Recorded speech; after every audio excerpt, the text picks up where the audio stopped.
ओम शांति। आज मीठे मीठे शिव बाबा प्रणय चिंतन द्वारा कहते हैं फिर बाबा हमें कहते हैं देही अभिमानी। देही अभिमानी अर्थात जब हम हर कर्म करते समय ये याद रखेंगे ना, मैं आत्मा हूँ, परमात्मा का बच्चा, तो इसको कहते हैं देही अभिमानी।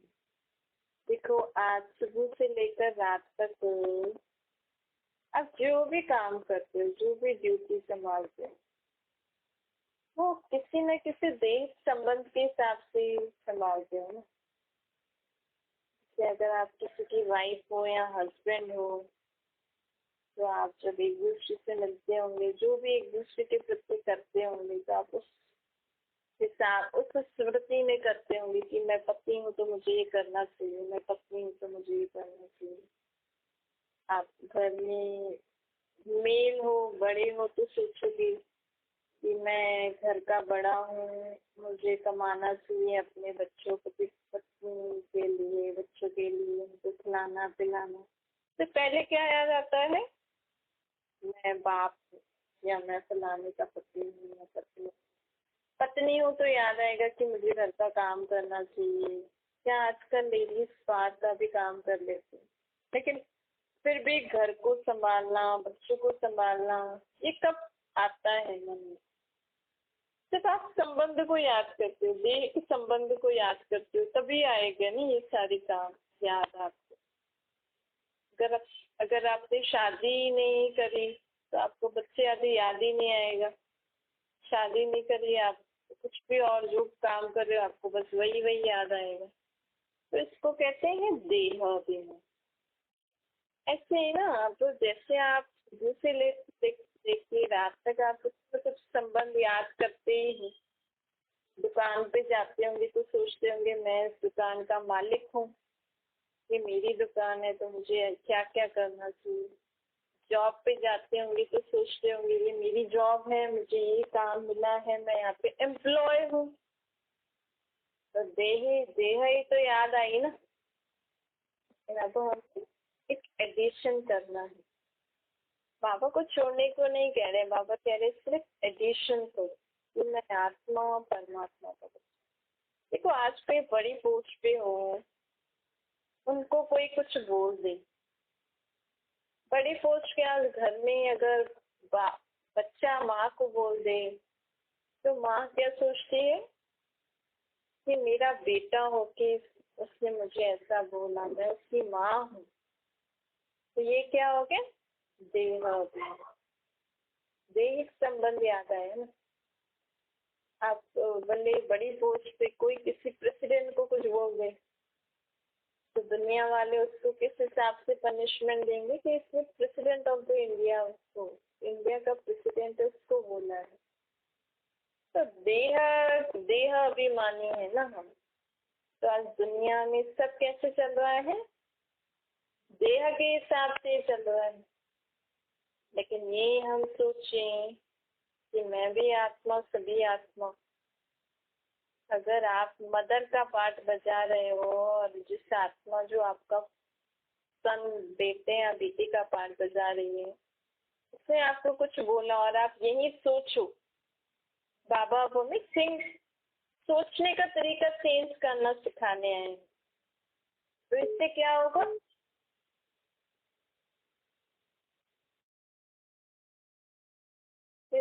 होगा, हमें दुख की फीलिंग नहीं आएगी, हमें कभी इंसल्ट फील नहीं होगा, हम मन में उसके बारे में ज्यादा सोचेंगे। आप बाबा हमें देही अभिमानी स्थिति सिखाने आए हैं कि अगर आप माँ हो और वो आत्मा आपका बेटे का पार्ट बजा रही है, तो आप सोचो ये आत्मा मुझे ऐसा बोल रही है। आप करके देखना कभी ऐसा। बाबा के हर ज्ञान का पॉइंट है ना, आप जितना प्रैक्टिकल करके देखोगे ना, उतना आपको फायदा मिलेगा। और उसको आप तभी आप, क्योंकि प्रैक्टिकल ज्ञान है। यहाँ पे बाबा हमें घड़ी घड़ी कहते हैं ना, चार्ट रखो, अपने आप को चेक करो, क्योंकि यहाँ सिर्फ ज्ञान नहीं देते बाबा, हमें वैसा बनाना चाहते हैं। बाबा भगवान जैसा हम आत्माओं का बाप है ना, वैसे बाप बच्चे को वैसा बनाना चाहते। तो बाबा कहते हैं आप उस समय ऐसे सोचना कि ये आत्मा जो अभी मेरे बेटे के रूप में पाठ बजा रही है, ये आत्मा ने मुझे बोला। तो आत्मा आत्मा तो भाई भाई हो गए। तो चलो ठीक है, ये आत्मा तो हम, ये आत्मा मेरा भाई है, हमारा बाप परमात्मा है। चलो इसको थोड़े समझ नहीं है, या चलो इसका और मेरा कोई हिसाब किताब होगा, वो चुप्पू कर रहा है, या अभी इसमें इतनी समझ नहीं है, शक्ति नहीं है, मैं इसके प्रति अच्छा सोचूंगी। ये मेरा भाई है आत्मा, मेरा बेटा नहीं सोचा।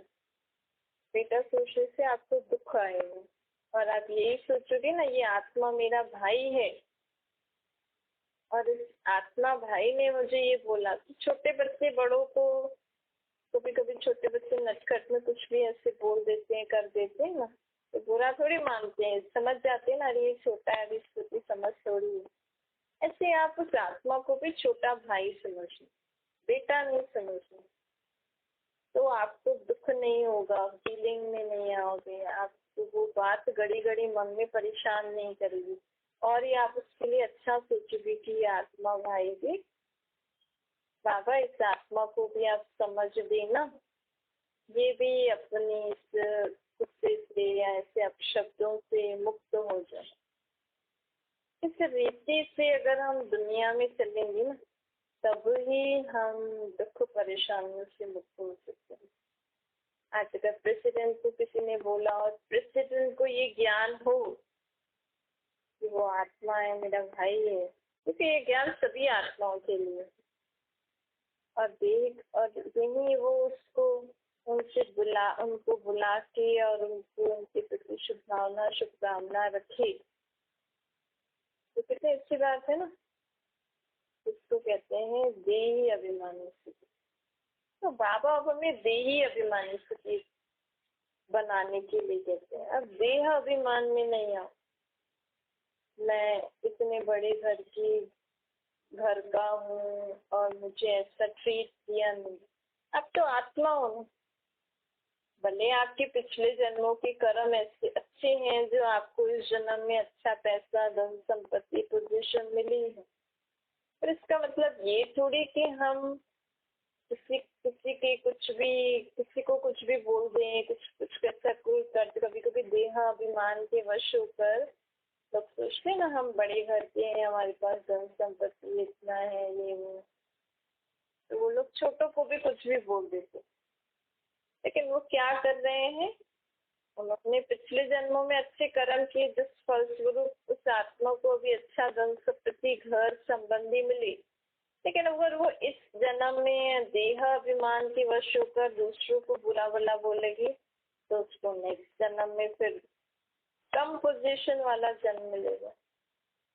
और यही वो आत्मा याद रखे कि मैं आत्मा हूँ, मैंने अच्छे कर्म किए इसलिए मुझे ये सब मिला है, तो मैं इस जन्म में भी अच्छे कर्म करूँ, इस जन्म में भी सबकी मदद करूँ, सबसे अच्छा व्यवहार रखूँ, तो मुझे नेक्स्ट जन्म इससे अच्छा मिलेगा, है ना। आज लोग दुखी परेशान होते हैं, भगवान से धन संपत्ति मांगते हैं, भगवान से मदद मांगते हैं, पर बाबा हमें कहते हैं कि आप अपने कर्मों को सुधारो तो ऑटोमेटिकली आपको अच्छा धन संपत्ति घर मिलेगा। आप देही अभिमानी स्थिति में रहो, आप अपने देह के भान को भूलो। तो बाबा हमें कहते हैं, देखो अगर आप सोचो, अगर हमें सारा दिन ये याद रहा ना, मैं आत्मा हूँ, परमात्मा का बच्चा, अगर मैंने ये सुबह से मैंने याद रखा, मैं जब किचन में गई तो भी मुझे ये याद था, मैंने किसी से बात करी तो भी मुझे याद था। याद मतलब स्वरूप में आना चाहिए। जैसे समझो कोई बड़े घर, कोई घर का बच्चा हो, तो वो कहीं भी जाएगा, उसको अंदर याद रहता है ना, मैं किसका बेटा हूँ। आज बच्चों को माँ बाप शिक्षा देते हैं, स्कूल भेजते हैं, तो बच्चों को याद रहता है ना, मैं किसका बच्चा हूँ, है ना। तभी तो स्कूल में जाते हैं। अगर कोई रॉन्ग संग वाले बच्चे भी मिल जाते हैं, कई कई बच्चे फंस जाते हैं, कई कई जो ओबीडियंट होते हैं, मतलब माँ बाप के आज्ञाकारी बच्चे समझदार होते हैं, तो वो तो समझते हैं ना कि नहीं, हमारे मैं तो मम्मी पापा ने मुझे ऐसा सिखाया, हम तो इस फैमिली से बिलोंग हैं, तो मैं ऐसा नहीं कर सकता, भाई मुझे पढ़ाई करनी है, पढ़ाई करके बस अपना पूरा, मैं क्यों ये सब करूँ। तो ऐसे अगर हम सदा याद रखेंगे ना, मैं आत्मा बाबा का बच्चा हूँ। बाबा कौन है? गॉड फादर, परमात्मा, सुख सागर, शांति का सागर। हमारा बाप कौन है? सुखों का सागर है, शांति का सागर है, खुशियों का सागर है, आत्म प्रेम का सागर है, ज्ञान का सागर है, शक्तियों का सागर है, सर्व गुणों का सागर है। अगर मुझे रोज ये सदा याद रहे कि मैं किसका बच्चा हूँ, हर कर्म करते समय, संबंध निभाते समय, किसी से भी हम बात करें तो पहले ये याद आना चाहिए मैं किसका बच्चा बात कर रहा हूँ। तो ऑटोमेटिकली हम सबको क्या देंगे? सबको शांति, खुशियाँ देंगे। कभी समझो आप किसी की गलती नजर आ गई, किसी का ऐसा आपको बहुत मन में उसका लग रहा है, पहले तो लगता था भी इसने ऐसा किया, ऐसे किया, तो क्रोध करते थे। अब कोई भी बात आए ना, मैं बाबा का बच्चा हूँ, बाबा ये बात आ गई, किसी ने भी कुछ गलती भी करी ना, लेकिन अगर आपको याद रहेगा मैं बाबा का बच्चा हूँ, उस आत्मा ने ये गलती करी, तो आप कभी भी उसको क्रोध से नहीं समझाओगे। जितना हम अगर ये आदत डाल देंगे ना, तो ऑटोमेटिकली बाप के संस्कार, हमारा बाबा जैसा है वो स्वरूप में आ ही जाता है।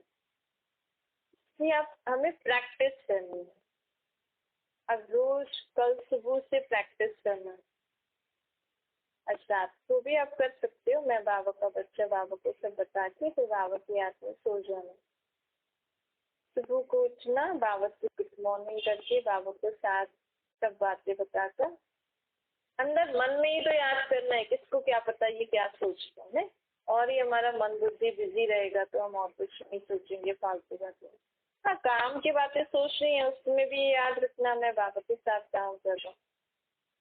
सुबह से लेकर आप यही सोचना मैं बाबा का बच्चा उठा हूँ, ये काम कर रहा हूँ, ये काम कर रहा हूँ, अब मैं बाबा का बच्चा इससे इनसे बात कर रहा हूँ। तो ऐसे बाबा का बच्चा कैसे किसी से बात करनी चाहिए? शांति से, प्रेम से, खुशी से। तो ऐसे ऐसे करके हमें अपने आप में परिवर्तन लाए। इसको कहते हैं देही अभिमानी से। देखो, याद तो आपको सुबह से कुछ ना कुछ रहता ही है ना, कि मैं मदर हूँ तो मुझे बच्चों को उठाना है, खाना बनाना है। मैं मदर हूँ ना, मैं मदर हूँ तो मुझे घर का ध्यान रखना है। मैं ही तो माँ हूँ, मैं ही तो घर में घर को मुझे ही साफ सुथरा रखना है। ये तो बोलते ही है ना। तो बस देह अभिमान की जगह आप आत्म अभिमानी स्थिति में याद रखो। अंदर ये याद रखो कि मैं आत्मा हूँ, परमात्मा का बच्चा हूँ और मुझे ये काम करना है। इसको कहेंगे देही अभिमानी स्थिति। तो आपका हर प्रकार का अभिमान खत्म हो जाएगा। जो अभिमान होता है ना, जिससे हमारे अभिमान के कारण ही तो सर्व विकार आते हैं ना। अभिमान ही तो सर्व दुखों का कारण है। तो बाबा हमें कहते हैं अब देही अभिमानी बने, अब रहम दिल बन, अपनों के ऊपर औरों के ऊपर भी कल्याण करो। रहम दिल का गुण अभी बहुत जरूरी है दुनिया में। रहम करो। रहम मतलब किसी की गलती को हम गलती ना देख, किसी की गलती को देखते हुए भी उसके प्रति शुभकामना करो। चाहे कोई कितना भी गलत हो ना, कितनी भी बड़ी गलती कर रहा हो, लेकिन हमें उसके लिए कभी भी उल्टा नहीं सोचना है, कभी भी नेगेटिव नहीं सोचना है। उसके प्रति शुभकामना रख के जितना हम उनके प्रति अच्छा, भले आप नहीं कर सकते कोई बात नहीं, पर बाबा बोलते सबसे अच्छा तो होता है कि हम किसी के लिए अच्छा सोचें। यही सबसे बड़ा रहम करना हो गया आजकल लोगों के ऊपर। क्योंकि देखो हम बाबा तो कह रहे पैसे आदि सुविधाएं ऐसी देने वाले दुनिया में लोग हैं, लेकिन दुनिया में अभी क्या चाहिए? अच्छी सोच चाहिए।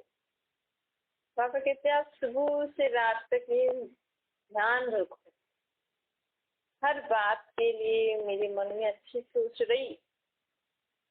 जैसे हम ध्यान रखते हैं ना, कई कई जगह होते हैं जैसे कंप्यूटर जहाँ पे होते हैं बहुत सारे, तो वहाँ उनकी लैब्स कितनी क्लीन रहती हैं, कोई डस्ट नहीं आने देती।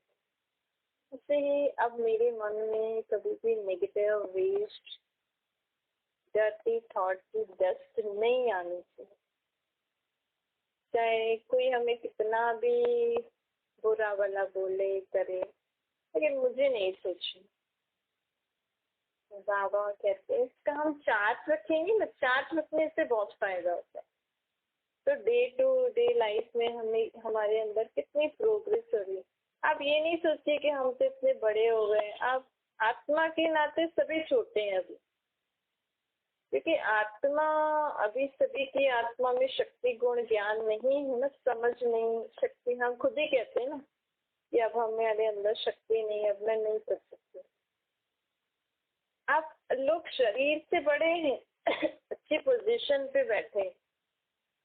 आज देखो लोग टेंशन के कारण अच्छे बड़े बड़े लोग, अच्छी कंपनीज के लोग सुसाइड कर। अब कहने में तो है बड़ी कंपनी के लोग हैं, इतना अच्छा करते थे, अच्छी फील्ड में रहने वाले लोग। क्यों? क्योंकि सोच रहे हैं भाई देह अभिमान सब में है कि हम इतने बड़े हैं ये वो। लेकिन बाबा कह रहे हैं आप आत्मिक नाते से ना सभी छोटे हो अभी, मतलब सभी में भी गुण शक्तियाँ ज्ञान नहीं है ना, समझ नहीं है ना। छोटे बच्चे को नहीं कहते कि अभी इसको समझ नहीं है, अभी बेसमझ है, इसको बच्चा समझते हैं ना। ऐसे ही हम सभी बेसमझ अभी बच्चे हैं। अरे बाबा हमें समझदार बनाने आए, तो हमें रोज चेक करना है कि आज मेरे अंदर कितनी समझ बढ़ी। बाबा कहते समझदार हो जो सबके लिए अच्छा सोचे। क्या मेरे में ये समझ बढ़ी? आज मैंने सबके लिए अच्छा सोचा। देखो आज घर में अगर मेड है, देखो हम सोचते हैं कि घर में मेड आती है तो काम अच्छे से नहीं करके जाती है। पैसे लेते समय हाँ लेंगे, लेकिन काम करते समय अच्छा नहीं करेंगे, फिर उसमें करेंगे इतना काम मैं करूँगी ये। तो उसके प्रति संकल्प चलते हैं ना, और सुबह से लेकर रात तक, आज रात को लोग सोएंगे, सोने से पहले सब घर का जो भी होगा यही याद रखते हैं कल सुबह वो आएगी ना, ये करेगी ये करेगी ये करेगी। फिर वो आती हैं, कुछ करती हैं, कुछ अच्छा नहीं करती, फिर कल आप यही सोचोगे देखो अच्छा नहीं करती गई ये वो। फिर बोलो सोचोगे कल कि कल आने दो, फिर उसको बोलोगे, फिर परसों भी उसका भी। तो ये तो बाबा ने हमें एग्जाम्पल दिया। एज अ हाउस वाइफ सबको आजकल यही रहता है, कितना टाइम वेस्ट होता है ना। कभी हमने सोचा है कितना टाइम वेस्ट होता है? सारा दिन आज रात से शुरू करेंगे, फिर कल पूरा दिन उसका जब भी आएंगे तब वेट करेंगे, फिर काम कराएंगे, फिर अच्छा नहीं करके गए तो फिर उनके बारे में सोचेंगे, एक दूसरे से मिलते हैं तो फिर उनके बारे में बात करते हैं। तो ये टाइम वेस्ट हो रहा है ना, हम फालतू फालतू सोचते। तो इसमें हम पॉजिटिव कैसे सोचें, और जिस समय उनका काम हो उसी समय हम उनके बारे में सोचें, बाकी हम सारा दिन इनके बारे में न सोचें। ऐसे कंपनीज वाले जो होते हैं, उनके जो एम्प्लॉयज होते हैं, दुकानदार जो उनके साथ काम करते हैं, तो हम सबके प्रति अगर टाइम टू टाइम सोचेंगे और उनको भी पॉजिटिव वाइब्रेशन देंगे कि नहीं ये अच्छा काम करेंगे, अच्छा करेंगे, कि सभी आत्माएं थकी हुई हैं ना। तो बाबा के कहने का मतलब है एक तो हमें वेस्ट थॉट्स भी नहीं करने और टाइम भी वेस्ट नहीं करना। इसलिए बाबा कहते हैं रोज चेक करो कि आज मैं सारा दिन, मैं सुबह से लेकर रात तक क्या सोच रही थी। इतना मैंने अच्छा सोचा, काम का सोचा, फालतू सोचा, वो हमें चार्ट लिखना है। तो मैंने क्या सोचा और कितना टाइम मेरा वेस्ट हुआ, वेस्ट थॉट्स में।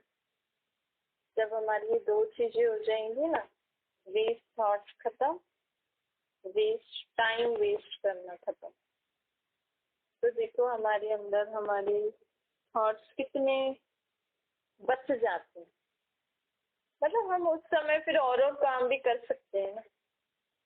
जितना उनका काम है वो आके करेंगे, बाकी आप अपना जो है हिसाब से करो। तो ये भी तो हिसाब किताब है ना। पापा कहते हैं ये भी हिसाब किताब है, करने वो आपके घर में काम करने आ रहे हैं, लेकिन हम भले एक दूसरे के साथ फिजिकली साथ में नहीं रह रहे हैं, लेकिन मेंटली हम सारा दिन उन्हीं लोगों के साथ रह रहे हैं। तो हम बाबा को कब याद करेंगे? नहीं। तो बाबा कहते हैं, और कई बातें ये तो चलो उनकी हुई जो घर में आपके आ रहे हैं या दुकान पे जो काम करने आ रहे हैं या आपके जो एम्प्लॉय जो भी है, लेकिन बाबा कह रहे हैं कि इससे टाइम वेस्ट बहुत होता है, थॉट्स भी बहुत वेस्ट होते हैं। अब इसकी इकोनॉमी करो, इसकी बचत करो कि मुझे अब अच्छी अच्छी बातें सोचनी है। देखो अभी हम स्टूडेंट है ना, अभी बाबा हमें स्टडी करा रहे हैं, तो आज हमें बाबा ने क्या क्या बातें बताई, अगर हम उन बातों के बारे में सोचेंगे, विचार सागर मंथन करेंगे, और जिसने जो भी काम किया, जितना भी किया, अच्छा किया, उनसे जितना हुआ उन्होंने किया, अच्छा किया। ऐसे भी नहीं कि हमें नेग्लेक्ट करना है, क्योंकि हिसाब किताब भी बनता है ना। अभी हम सोचें जो लोग काम करते हैं, जिनको जो लोग पे करते हैं, अगर वो काम नहीं करें और हम उनको पे करते जाएं, ये भी गलत, क्योंकि फिर हिसाब किताब बन जाता है ना कि हमने उनको पैसा दिया, उन्होंने काम नहीं किया, तो वो भी हिसाब किताब रॉन्ग बन जाता है। ये भी ध्यान रखना है कि वो अच्छे से काम करे, सब क्लीन व्लीन करे। पर चलो आज जितना भी किया कोई बात नहीं, कल अच्छा हो जाएगा, कल अच्छा से कर लेंगे, बस उस समय बात खत्म। फिर हमें उनके बारे में नहीं सोचना है। ऐसे ही जब भी आप कोई भी काम कर रहे हो ना, चाहे उस समय खाना बना रहे हो, उस समय खाना बनाने के बाद सोचो, बस स्टॉप। फिर आप नेक्स्ट जो काम कर रहे हो उसके बारे में सोचो। इससे क्या होता है, हमारे वेस्ट थॉट्स खत्म होते जाते हैं, हमारा टाइम बच जाता है। जिस समय हम जो काम कर रहे हैं ना, आप प्लानिंग कर सकते हो कल हमें क्या करना है, लेकिन प्लानिंग भी ऐसे नहीं हम सारा दिन कल की ही प्लानिंग करते रह रहे हैं। थोड़ी सी देर में प्लानिंग कर लो, हाँ ऐसे ऐसे करना है, फिर बाकी समय आप मन बुद्धि कुछ और सोचो। बाबा ने कितनी अच्छी अच्छी बातें होती। सबसे अच्छी बात तो ये है, अब सारा दिन यही सोचो कि मैं बाबा का बच्चा हूँ, तो मेरी बोल चाल संबंध व्यवहार कैसे होने चाहिए। नहीं, आज कोई बेगर से प्रिंस बन जाए, समझो कोई पहले गरीब झोपड़ी में रहता हो, उनकी लॉटरी लग जाए, तो क्या होगा, उनकी चाल चलन सब बदल जाती है। तो ऐसे ही बाबा कहते हैं, पहले तो आप, हम अपने को जानते ही नहीं थे, भगवान को भगवान समझते थे। अब भगवान खुद ही आके कह रहे हैं कि आप आत्मा हो, मैं आपका बाप हूँ। इतनी बड़ी लॉटरी लग गई, भगवान हमारा बाप है, और जिसको ये निश्चय हो जाए उसका, तो उसको कुछ चाहिए होगा और कुछ भगवान बाप बन जाए, इससे और क्या बात है।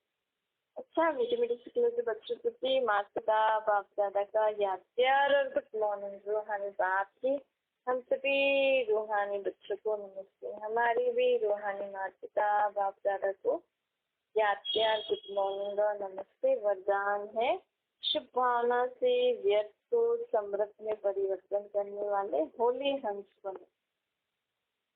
होली हंस उसे कहा जाता है जो नेगेटिव को छोड़ पॉजिटिव धारण करे, देखते हुए सुनते हुए न देखे न सुने, नेगेटिव अर्थात व्यर्थ बातें, व्यर्थ कर्म, व्यर्थ को समृद्ध में परिवर्तन करना ही होली हंस का काम है। होली हंस हमें बनना है। हंस क्या करता है? मोती चुपता है ना, ऐसे कहावत है। तो बाबा कहते हैं आप भी होली मतलब पवित्र, पवित्र हंस मतलब कि आप अच्छी अच्छी बातें सब में देखो, सब में क्या क्या क्वालिटी है, सब में क्या विशेषता है। समझो आपके साथ कोई भी साथी काम कर रहा है, आज तक आपने उनमें नेगेटिव चीजें ही देखी कि आप ऐसे करते हो, ऐसे करते हो, आपको ये नहीं आता, ये नहीं आता। आप उनसे बहुत परेशान होते हैं ना कभी कभी कि अरे इनको तो कुछ काम दो तो ठीक ठीक करते ही नहीं, ऐसे ऐसे सारा दिन उनको कुछ ना कुछ होता है। आज आप बाबा की ये बात को ध्यान रखते हुए अपने आप को चेंज करो कि कल से मैं उसमें एक तो पॉजिटिव बात होगी, जिनके साथ भी आप रहते हो, काम करते हो। चलो आपको कुछ भी नजर नहीं आ रहा है ना, ये तो देख सकते, ये तो सच है ना, वो उनके शरीर में आत्मा है और वो आपका भाई है, हम आत्माओं का बाप परमात्मा एक है। तो वो परमात्मा का बच्चा है, इस रूप से तो आप देख सकते हो ना। तो परमात्मा का बच्चा आप जैसे देखोगे ना, तो बाबा बाबा की शक्ति, बाबा के गुण उस आत्मा में धीरे धीरे आते जाएंगे। तो बाबा कहते हैं आज आप अपने में ये परिवर्तन करो, मुझे व्यर्थ ना देखना है, न सुनना है, न बोलना है, न सोचना है, न करना। दुनिया में तो बंदर दिखा देते हैं, बुरा ना सुनना है, देखना है, बोलना है। पर आजकल मनुष्य भी तो मनुष्य जैसी शक्ल है, लेकिन सीरत कैसी? बंदरों जैसी। बंदरों को ही क्यों दिखाया ऐसा? क्योंकि इस समय मनुष्य बंदरों जैसा बन गया है ना, बंदर में ही सबसे ज्यादा विकार होता है।